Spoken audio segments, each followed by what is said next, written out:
Hey friend, my name is Anna Helman. Do you ever stick a piece of your card down in the wrong place and you're not sure how to get it off without tearing it? Today I have a quick tip I want to share with you. Let's take a look at it.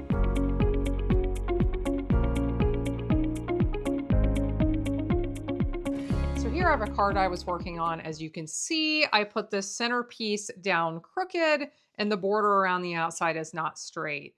Now, when you do something like this, first I would ask you to think about well, hey, does it look okay the way it is? Sometimes I do put pieces on crooked like this, but for today, I want to show you how to remove it when you do get it in the wrong spot and you want to remove it. So what you need is something long and flat.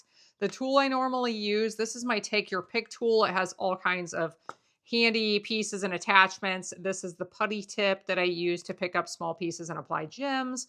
Here's my flat spatula tip. I have a piercing tool. There's also a scoring tool that goes with it. This is what I normally use.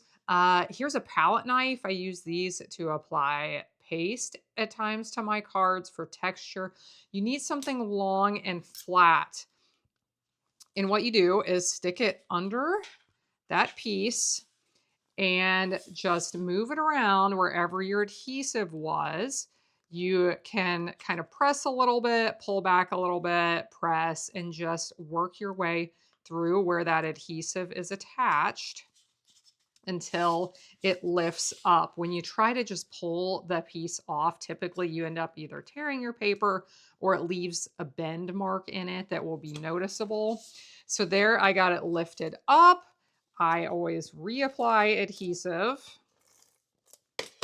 and I get my second chance to apply it and do it straight this time.